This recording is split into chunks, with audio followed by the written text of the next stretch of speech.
Marvel Universe Guardians of the Galaxy 3-figure box set. You get Star-Lord, Rocket Raccoon. You get Groot, kind of, but it's Drax the Destroyer. It's mainly those three that you get. Technically, as I say, there is a Groot, but it's like kind of a smaller version of him that you can see there. We'll have a look at the figures in a moment anyway, but for now, let's have a look at the box. Now, this is the Marvel Universe line, which are the 3.75-inch figures. All these look a little bit bigger, actually, but I'll have a look at that in a moment, as I say, the actual figures themselves. This is the box, as you can see, some of the artwork that's on there. This isn't really the ones as you see them in the Guardians of the Galaxy film. They have a slightly different look to them, more kind of based on the comics and the cartoons that I've seen. So you got a kind of a bit of a blurb there. In the wake of the devastation left by the Annihilation War, the galaxy was unprotected. In a forgotten place at the edge of the universe, a group of heroes came together determined to fill that void. From their base in deep space, the Guardians of the Galaxy protect the cosmos from threats both large and small. So, there you go, a bit of a look at the visual artwork. You've got Captain America there. An advertisement there for these. I think these ones from the Fantastic Four have been out for quite a while. I've certainly seen them on eBay. There's no Human Torch in this collection. It's got Herbie instead, which is kind of a bit of a nod to the old TV series from the 70s, I think. But maybe the cartoon as well, the comics as well. So that's the box anyway, just kind of the sides are fairly standard. Kind of some more writing there. Just look at the artwork on the side, pretty much mirrors what's on this bit here as well. So let's have a look at the figures themselves.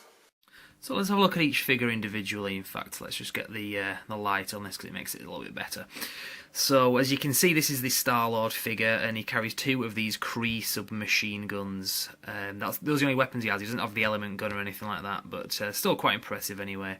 The paintwork on this is very nice. It's, I would say, slightly higher standard than a lot of the other figures in this kind of size range for these.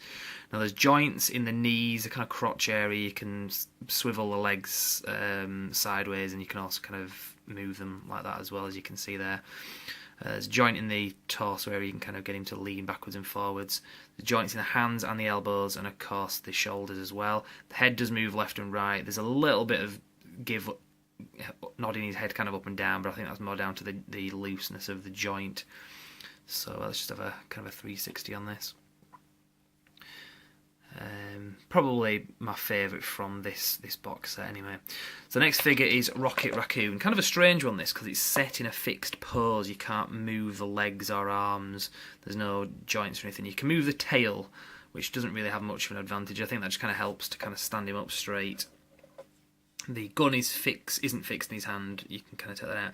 The head is fixed. It's kind of weird. It does look to have a joint there, but there isn't any real give on it. I guess if I used a bit of brute force, I could probably move it, but I don't really want to do that. So again, the paintwork on this one is very nice. I like the kind of it's got a shiny kind of quality to it as well, which is pretty good.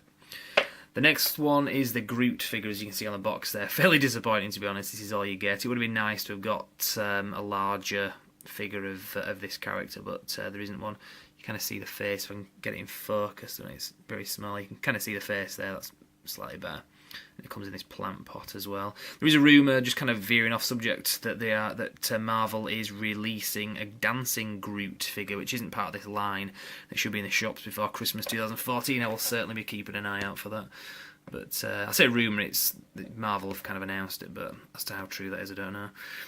Anyway, back on the subject of these, the Drax the Destroyer figure.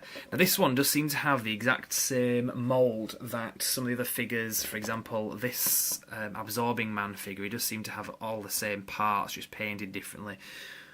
And the head obviously is a different head, but the arms, the torso, the legs, and the boots and everything do seem to be the same. So just so you know what you're getting if you've got that figure.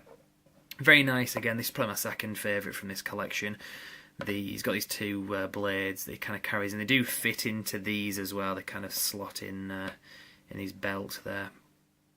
And again, the paintwork on this is very nice, and I like the look on the face. It does have a good resemblance to the character in the comics. Well, more recent times anyway. So these are the figures anyway. So that's my review of the Guardians of the Galaxy figures box set. I think I can turn that light off now. And if you want to see more reviews of Marvel stuff, be it figures, films, comics, animated stuff, check back brandxreviews.com is the website, and we will see you next time. Thank you very much for watching.